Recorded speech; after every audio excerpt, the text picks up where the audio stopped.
Ezekiel saw the wheel. This is the wheel he said he saw.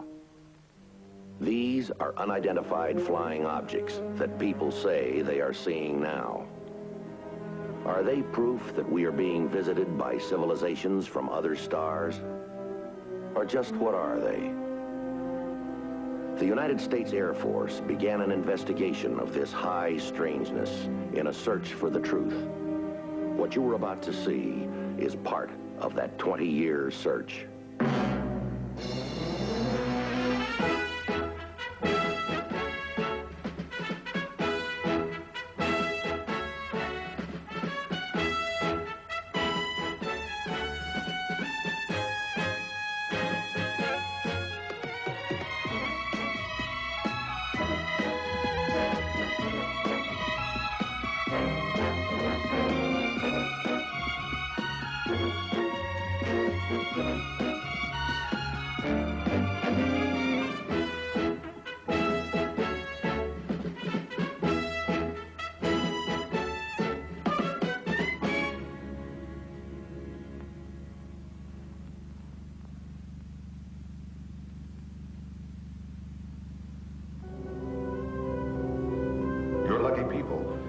In 6 months, these will be flying around the world non-stop. Every airline, every country will be flooding us with orders.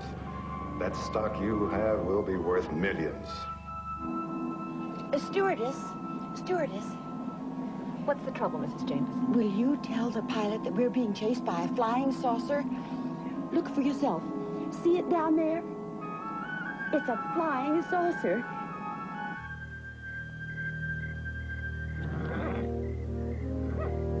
You be a good boy now, Patch. We'll go riding in the morning.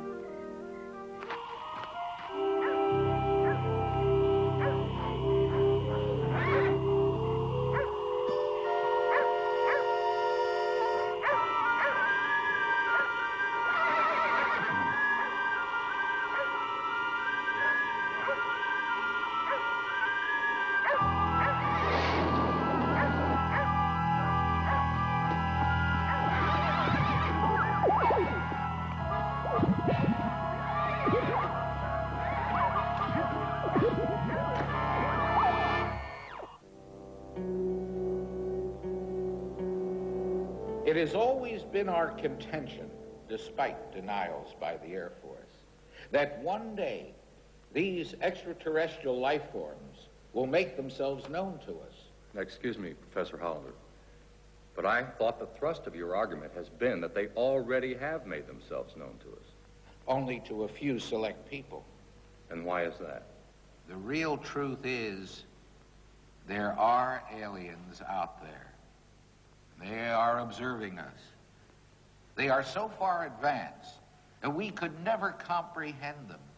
And only when they are ready to reveal themselves to us will we know their intent, good or bad. The Air Force, for whatever the reasons, feel the general public cannot handle the concept of alien beings, that there would be widespread panic. And so they have done everything in their power to hide the truth.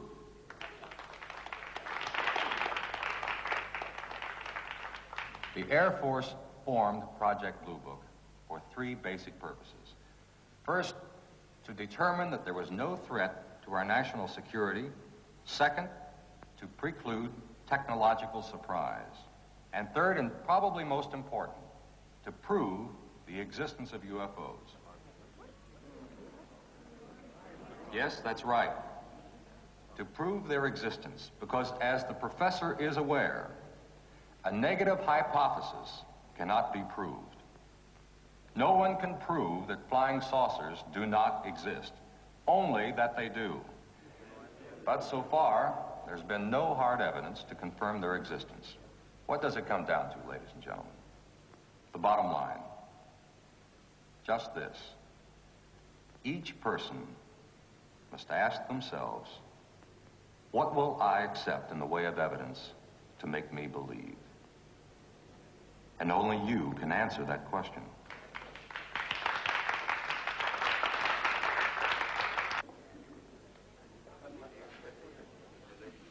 You were very good tonight, Jay. Oh, Thank you, Kenny. You always seem to do your homework, don't you? People want to believe, Jake. That's something you don't seem to understand. I understand, and I know you do, judging from your latest book sales. They've sold well. I can't deny that. But my primary purpose always has been to seek the truth. Well, keep seeking, Kenny, and so will we.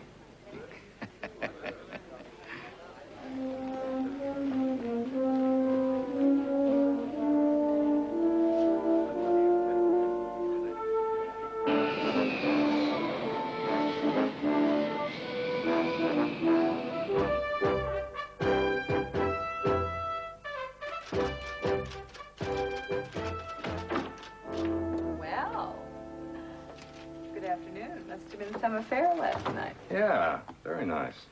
And I'm not that late. I'm a late. No more than the boss. How do you feel? Great. That was some party. I enjoy mingling with the intellectual set. And I feel they enjoy me, too. There's a Mrs. Marshall waiting in your office for you. Do I know her? No, but she seemed to know you, and she looked upset.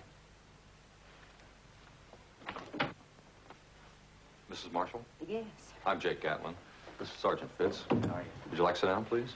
thank you. Would you like a cup of coffee, ma'am? Oh, no, thank you. I'm not really sure that I should even be here. Is there some way we can help you? I don't know. You see, I was at the debate last night. I usually don't go to those kinds of things, but I needed information.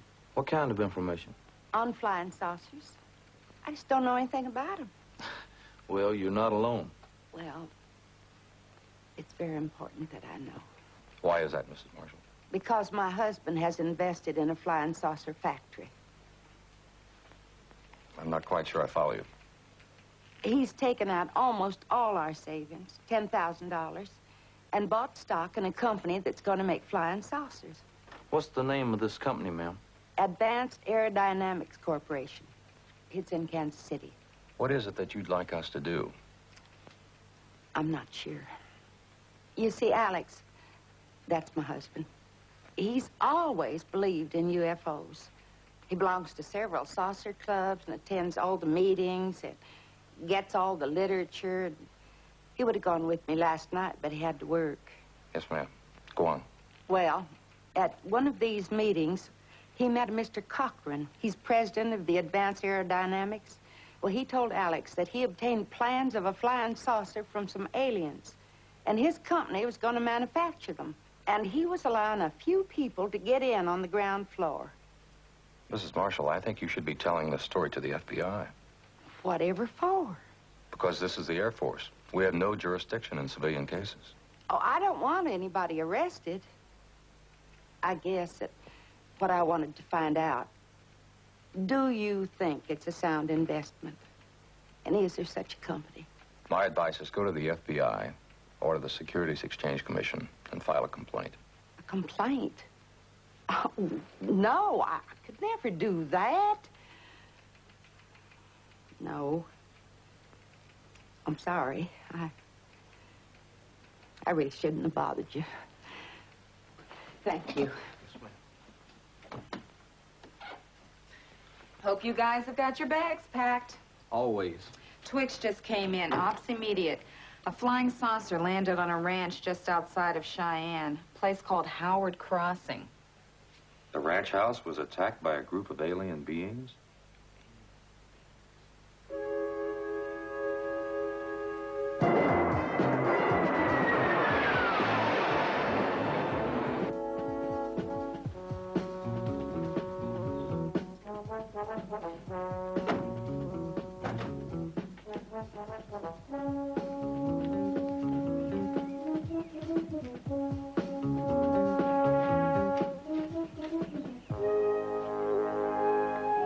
Mr. Carlson, some people from the Air Force here to see you. Hello, Mr. Carlson. I'm Jake Gatlin.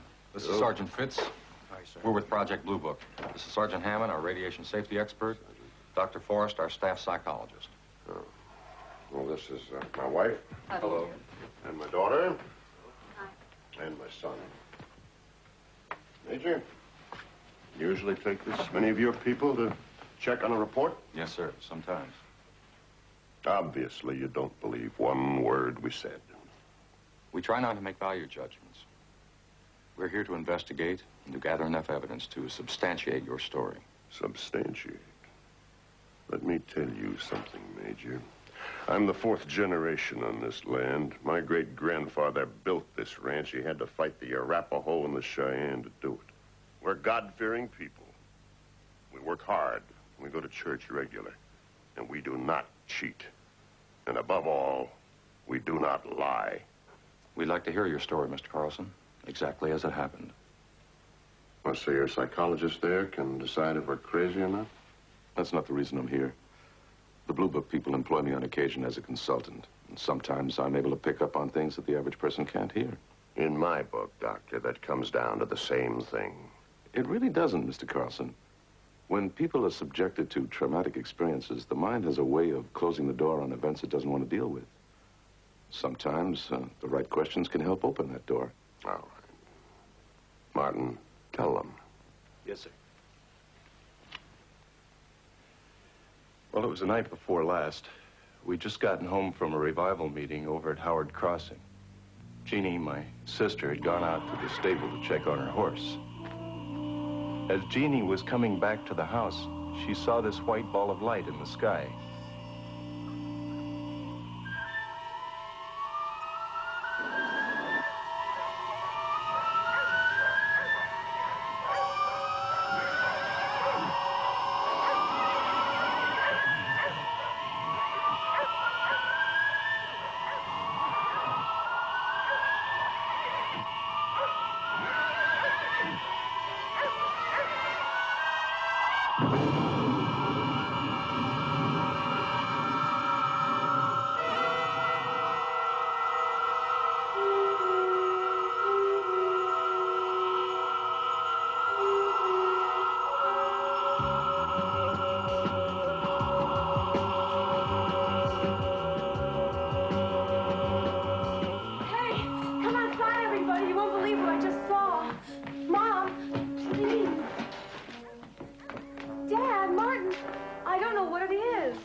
Probably a shooting star.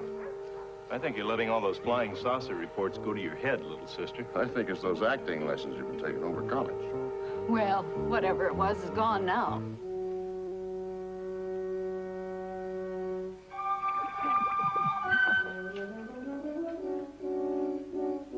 I've got some fresh pound cake. I'll go fix some coffee. Good.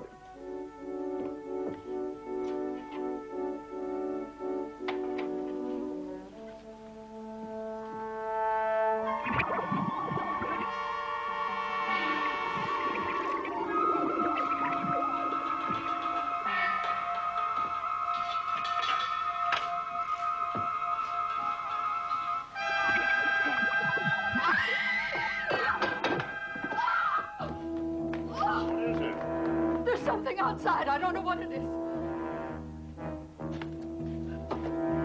Stay here. Come on, Mark.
Fitz, Jeannie, call the sheriff.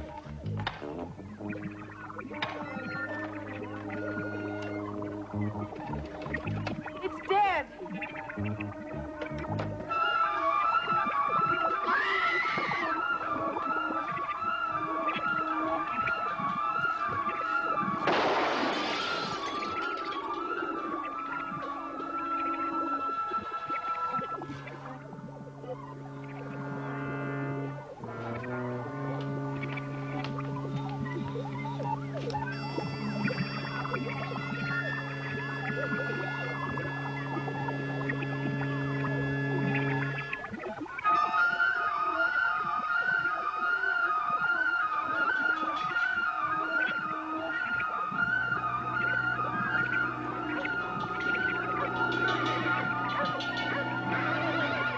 We waited for an hour. Then when nothing else happened, I ran for one of our cars and went to get help.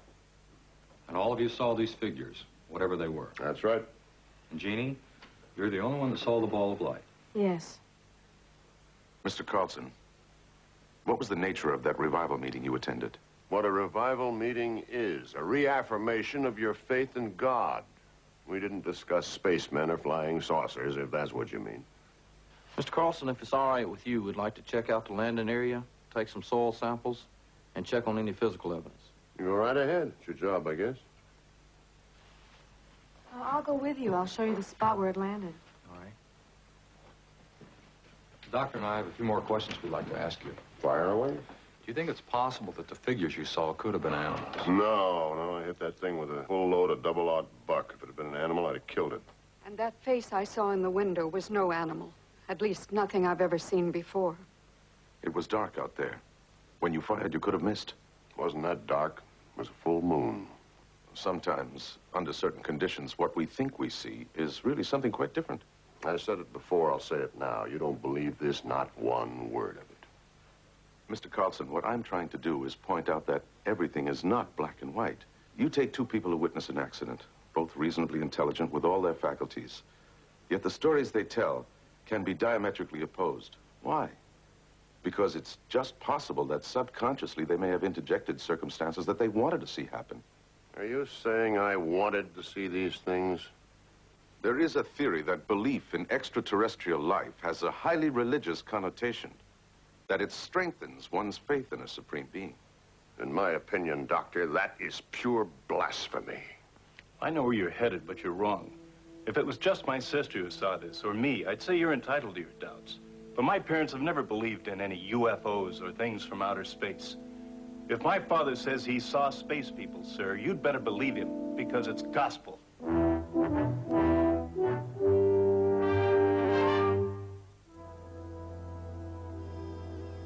Sergeant Fitz, could I talk to you a minute? Yes, ma'am.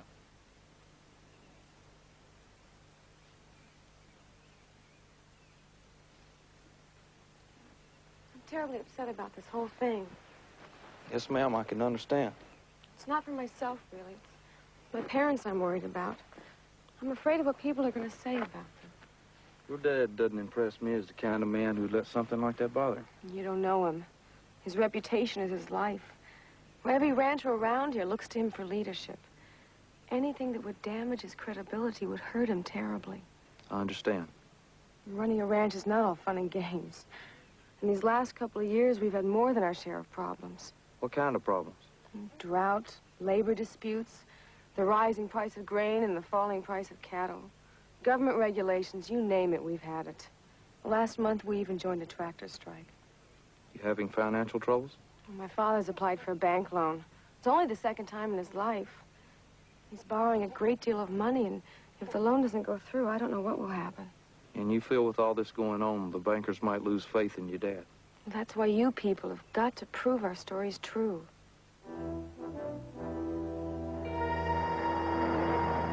I got no reading on the counter beyond normal background. We'll wait for the lab report on the soil samples. As far as I could tell, there was no fuel residue. But the lab will have to confirm that, too. What do you think of the Carlsons, Doctor? They seem to be a normal, well-adjusted family. The father's a bit authoritarian, but no question he runs the show. Other than that, I noticed no deviant behavior. What about the daughter? Bright, impressionable, but hardly the hysterical type. You think this group is capable of making up a story and then sticking to it as a family? Possible. They have a deep sense of loyalty to each other. But then a question arises. Why would they do it? There's that bank loan. That's always a possibility. But I can't see Frederick Carlson involving himself in that kind of fabrication just to get money. No, I think it goes a lot deeper than that. Are you talking about religion? Sergeant Fitz. They had just come back from a revival meeting. Now, I don't know if any of you gentlemen have ever been to a good old-fashioned revival, but I want to tell you it can be an emotional experience. So, let's suppose the Carlsons come home from one of these meetings. The adrenaline is flowing. They're on their own natural high. The daughter sees something we don't know what. But you couple that with worldwide reports of flying saucers, religious fervor, and a full moon, and people's imagination can really start to work overtime. You think it was their imagination? Only a possibility. But whatever they saw, or think they saw, as far as they're concerned, they're telling the truth. That was Mrs. Greta Marshall, flying saucer factory lady. Now she wants to file a formal complaint with the SEC, but she wants to talk to us again first. First thing when we return to the base. You better make it now. She's out in the lobby. I know you can help me. That's why I came all this way. Your secretary told me it would be all right. What changed your mind, Mrs. Marshall? When Alex finally drew out all of our savings to invest in the rest of that stock, I didn't like it. But it was something he wanted to do. He had such faith in it. I didn't say anything. Well, that was yesterday. But last night, he said he talked to Mr. Cochran, and he has a chance to double his investment. Major, he wants to take a second mortgage out on our house, and I can't just sit by and let that happen. I used my grocery money to take the plane here, so I'm desperate. Can you tell us any more about it? After we made our original investment, we were invited to Kansas City to see the saucer factory. When we saw that flying saucer, I have to admit, it was breathtaking. Quite a sight, isn't it, folks? It sure is. Unbelievable. Just unbelievable. You're lucky people. In 6 months, these will be flying around the world nonstop. Every airline, every country will be flooding us with orders. That stock you have will be worth millions. Mr. Cochran, how does it work? Antimatter. Scientists have talked about it for years, but up until now, it's only been a theory. In other worlds, however, antimatter is an everyday energy source. I don't understand. What is antimatter? In layman's terms, it's simply a combination of elements which forms an anti-gravitational field. We have all the elements here on Earth. We've just never been able to whip up the formula. Could we go aboard, Mr. Cochran? I'm afraid not. It's in a white room. Absolute sterile conditions must be maintained at all times. But what's our government's position? I imagine something like this could be used as a weapon. We are working in full cooperation with the government. Every saucer will be processed by a special agency. We're like subcontractors to the government. I guess I should have asked more questions. There was so much I didn't understand. And then thinking about it later, it just didn't seem logical that the government would exercise so little control over something as important as this. You want to file a complaint, Mrs. Marshall? Yes. Yes, now I do.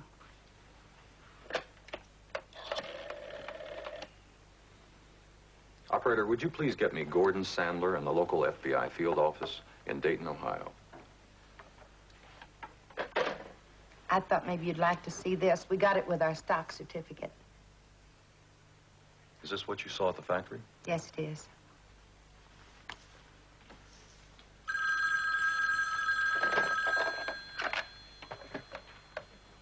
Thank you. Hello, Gordon. How are you? Fine, Jake. Yourself? What are you doing out in Wyoming? As if I couldn't guess. You guessed. I think I have something for you. Go ahead. Do you have any input on Advanced Aerodynamics Corporation? Some kind of stock promotion, I think. We've heard some rumbles. Oh, a man with the name of Darryl Cochran is selling stock in a flying saucer factory. I have a Mrs. Greta Marshall here with me. Her husband has invested heavily in this scheme, and she wants to file a complaint. All right. How do you want to handle it? You want me to contact the field office out there? No, Mrs. Marshall lives in Dayton. Well, where's this factory located? Kansas City, Missouri. Are you willing to work with us on this one, Jake? We could use your expertise. Are you invoking posse comitatus? Right. You give us an assist, we'll handle everything else. Be a pleasure. You'll be working with Walter Hillman out of our Kansas City office. I'll make the arrangements. Right. Okay, thanks, Gordon. Okay, Mrs. Marshall. You go to the local FBI office in Dayton. You see Gordon Sandler. He'll help you file a complaint, and you take your stock certificate with you. Gordon Sandler. Yes, ma'am. Now, do you think that Mr. Sandler can get us our money back? I don't know, but he'll sure keep you from losing any more. Oh, thank you. You're welcome. Bye. Goodbye. Bye. Bye. I've seen this someplace, but I can't remember where. I got the same feeling, Major. Wonder if I might turn the beds down.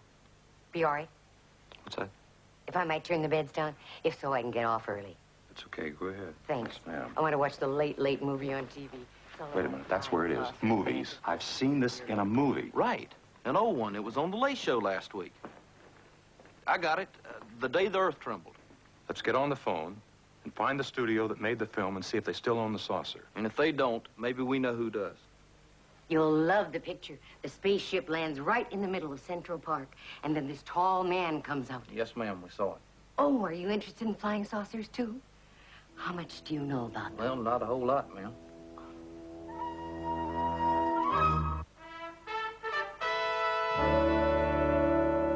And you believe the Carlson story, is that right? No reason not to. I've known Fred Carlson all my life. Never seen him lie or even exaggerate. If he says it happened, I'll believe him. Yes, sir. I saw a UFO myself last week, a little past midnight. Big, silvery-looking thing. Followed my car for half a mile, then whoosh, just took off. They're all around us, you know. No doubt about that. Sheriff, what about animals not native to this area? Does anyone own any kind of exotic pets? No, not that I can think of. Oh, now, wait a minute. I just remembered. A couple of months ago, a small traveling circus come through here. And 2 of their chimpanzees escaped. You know, monkeys. We looked for them for days. Never could find them. You trying to say that's what Carlson saw? I don't know. It's possible. Well, thanks for your time, Sheriff. One more question, Sheriff. What about the Carlson's financial condition? Oh, not good, not bad, like most of the ranchers around here. Last couple of years been pretty rough. You might talk to Arnold Porter. He'd know more about that. Yes, sir. Who's Arnold Porter? He's president of the bank. Handles all of Carlson's business affairs. Thanks again. Can I give you boys a little friendly advice? Sure. We all like the Carlsons. They're good, upstanding people. We wouldn't want to see anybody coming around trying to make problems for them. No, sir. Neither would we.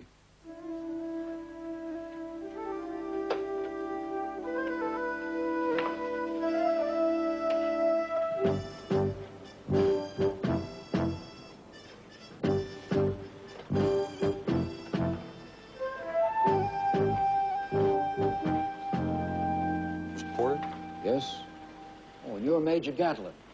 You're Sergeant Fitz. Sit down, if you please. Thank you. Sheriff Liggett called me. I understand you're interested in the financial condition of the Carlson family. Yes, sir, we are. We understand ranchers are having problems, not just here, but all over the country. Yes, you could say that about farming all the time. But as far as the Carlsons are concerned, they have a very large ranch. They could sell off a few hundred acres without hardly missing it. Why would they want to sell? I didn't say they would. I said they could.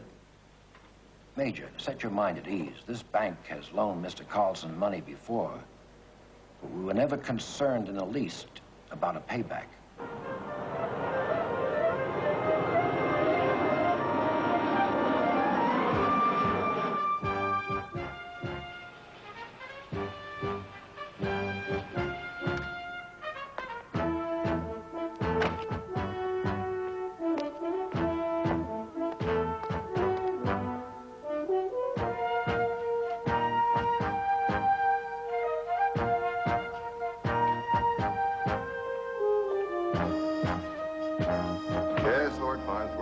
The 10,000 shares of stock set aside in your corporate name.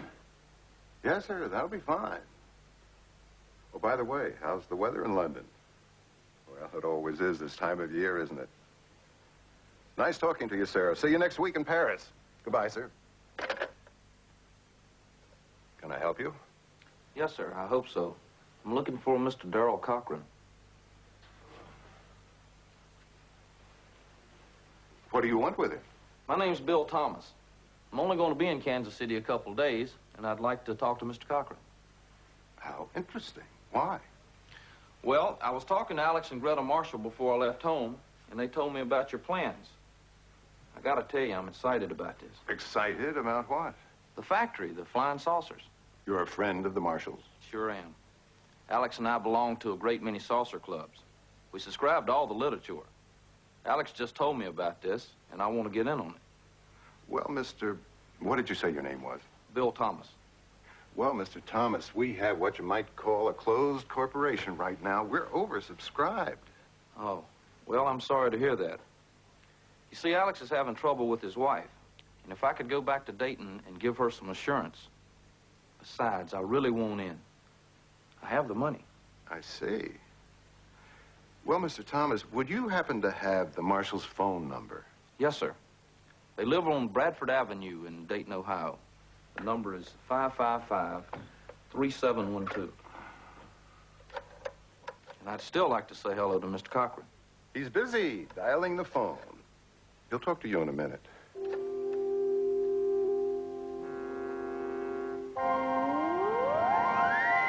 And Cochran bought it? Yes, sir, after he phoned Marshall. We were a little concerned. We had to have a long talk with Alex Marshall to set this up. He's positive he's in on a moneymaker. So the only reason he'd go along is to make liars out of all of us. I'm supposed to be there first thing tomorrow morning with the money, cash. He'll have the stock certificates ready. And since I'm leaving town, I'll get to see the saucer right away. We'll need $10,000. No sweat. Ron, handle it. Mark bills, small denominations. We'll have the office staked out. You'll be wired when you go in there. We'll be able to hear everything that goes on. And we'll be right on Cochran's doorstep, Sergeant. Ron, what are we rolling on this job? TV repair truck. Okay, that's it. Yes, sir, I understand. Cochran's got a record. Goes back a long way. How much you think he's pulled in on this scheme? Our intelligence says he's suckered maybe 300-400 people. At $10,000 a crack, you're looking at better than $3 million. It's always hard for me to believe there's so many gullible people. I don't see why. You're one, aren't you, Mr. Thomas?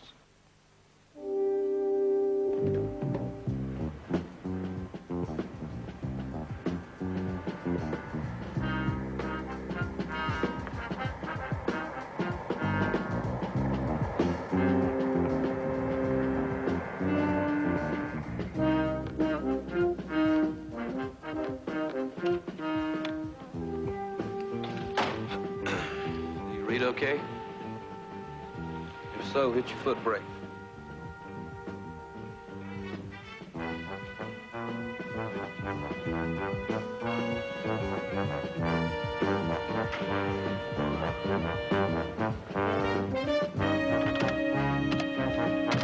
Roll tape, Bob.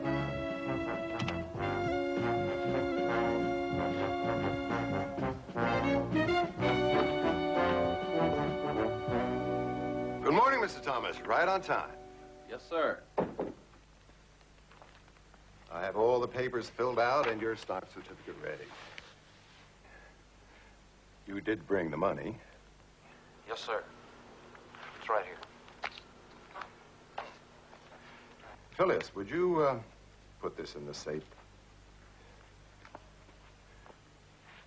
Would you sign this, please, Mr. Thomas? Yes, sir. Here's your stock, Mr. Thomas.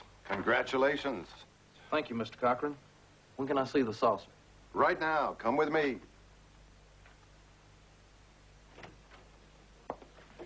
Federal Bureau of Investigation.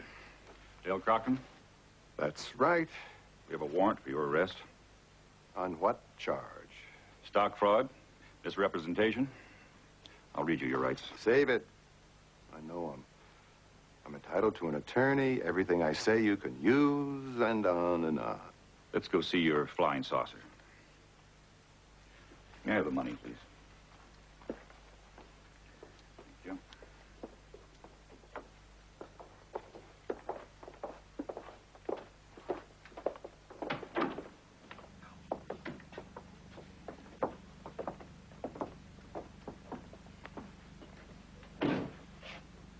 impressive. Let's all go take a closer look. You can't go in there. It's a white room. It's sterile. You better close that door. We talked to the motion picture studio where you purchased this saucer. Among other things, they auctioned off this particular piece some time ago.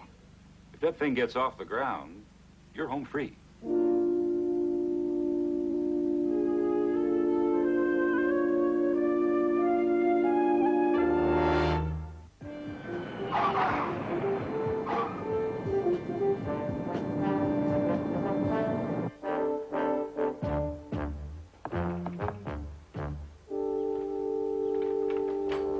Oh, yes, sir. Come in.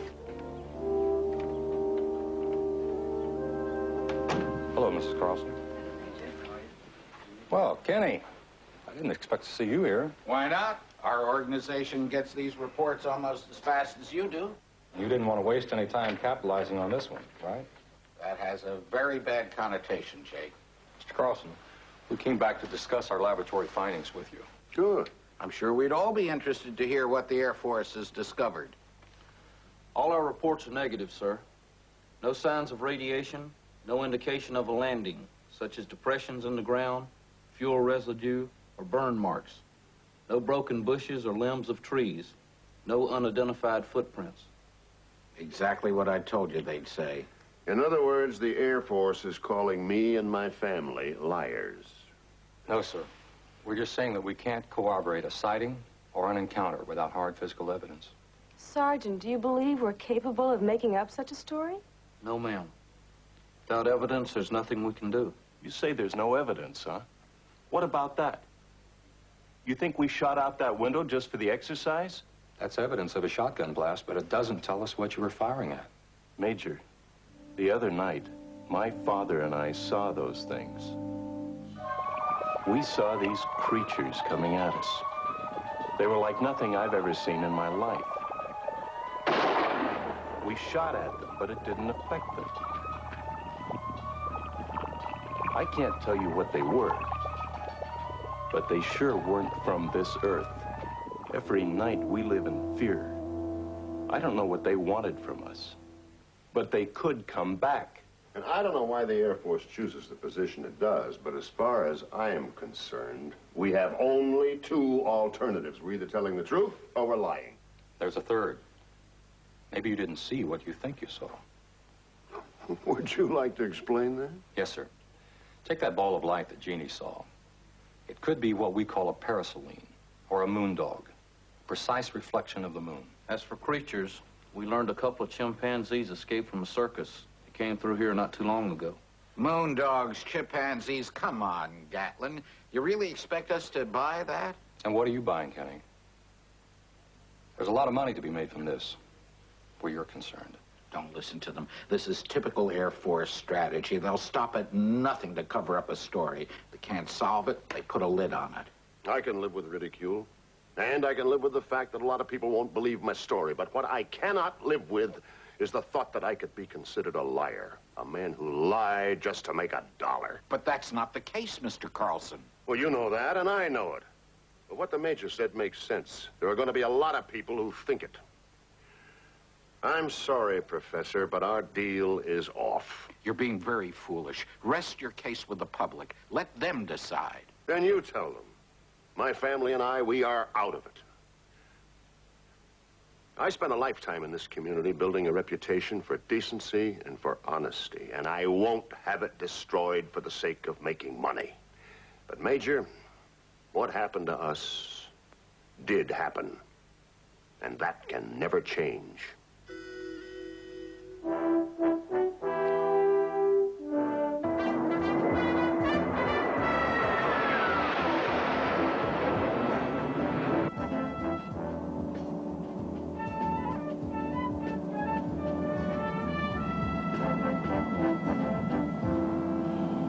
I really am whipped, sir.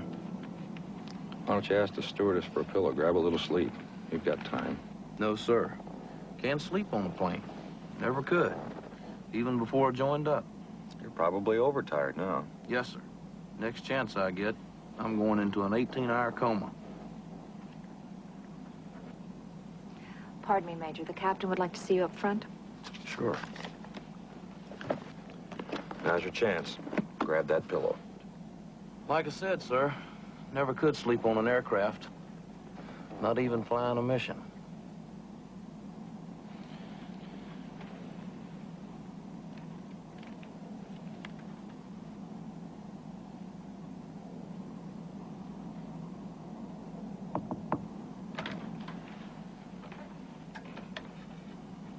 This is Captain Gordon. This is First Officer Frank King, Flight Engineer John Davis, Major Gatlin.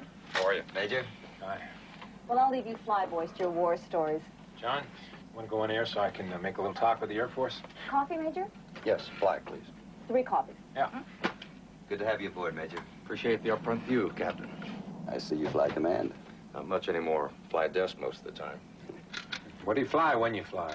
These days, T-39s, F-5s, T-33s. Respectable aircraft, all. Mayor Joe Carver, Philadelphia. Nice name. Nice city. And where are you from, Sergeant? 6 Mile, South Carolina. Northern part of the state. Sounds like a small town. But big in heart. You staying over in Salt Lake? No. 2-hour turnaround and back to Reno. Gee, it's too bad. Oh, why? Your ribbons, I see you have a green and white with a silver bar. What were you driving in Southeast Asia? F-105 Squadron. Thunder Chiefs, huh? You light off the back burner in one of those birds and you're long gone. Speed of light, man. They're swift. You're mostly GDO now, huh? Foreign Technology Division, back in Ohio. Ooh, right Patterson Field, home of the UFO, huh? Is that it? That's it. Well, I thought since we were going to Salt Lake, we might amble over to the Mormon Tabernacle, you know? Listen to the choir, something like that. Something like that. Yeah, they really come on. Over 200 voices strong. They also have one of the biggest pipe organs in the world. Is that right? You know, I guess I've logged over 20,000 hours, and I've never seen anything yet that I couldn't explain. Good for you. But I guess they keep you people hopping, huh? Enter America, Flight 574, Salt Lake Center, over. Salt Lake, this 574, go ahead. 574, Salt Lake. You'll be cleared for descent after passage Bonneville Omni. Report out of flight, level 370, over. Salt Lake 574, will do. We estimate Bonneville fix in 9 minutes. Roger, 574. Oh, yeah. And the tabernacle itself, it was built by Brigham Young. It was constructed back in the 1800s, and the way the doors are designed, they all swing out for quick exit in case of fire. You know so much about it. I really feel like I've been there. You do? I sure do. Now I won't have to go, will I?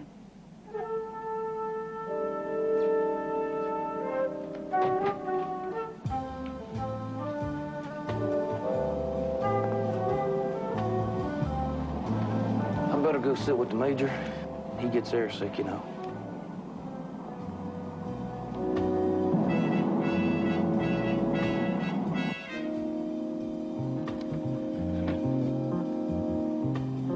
Look, there it is again. It's a real flying saucer. Oh, just look at it. It must be at least 200 feet long.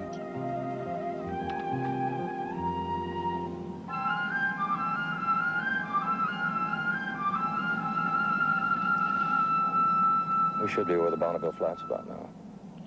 Lake beds. They had weather up here about a week ago, if memory serves. Those lake beds are usually dry, but since it rained, it only takes a couple of inches to make the mirror. Stewardess. What's the trouble, Mrs. Jameson? Will you tell the pilot that we're being chased by a flying saucer?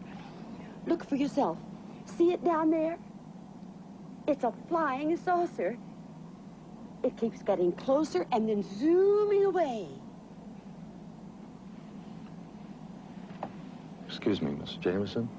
That isn't a flying saucer, ma'am. Why, look at it. Don't tell me, young man. Have you ever seen one?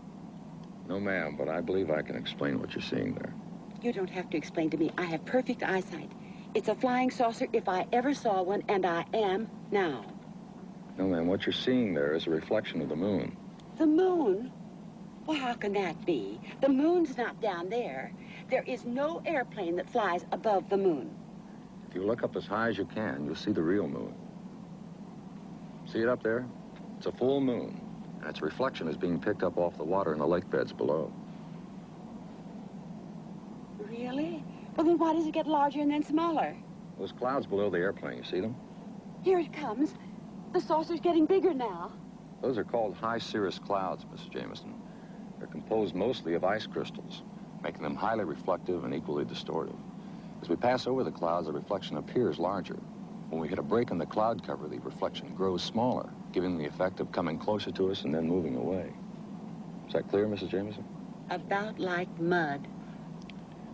May I, Major? You see, ma'am, those clouds, it's like holding a magnifying glass over the reflection. Then taking it away, it gets smaller, right? Wrong. Take a look out there now. It's gone. See? Now we'll never know.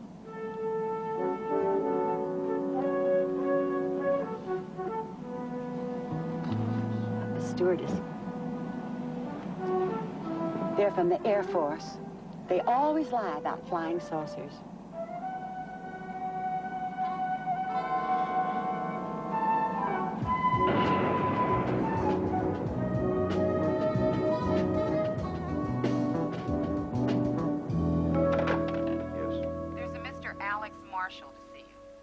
Send Mr. Marshall in.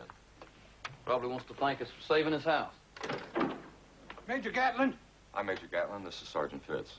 I could have made a fortune on that stock if you hadn't butted in. Mr. Marshall, the whole thing was a fake. Flying saucer was nothing but a piece of motion picture hardware, a phony. How would you know that? Did you give him a chance to show you if it would fly? I'll tell you what I'm going to do. I'm going to get myself a lawyer and I'm going to sue. Why can't you Air Force people mind your own business?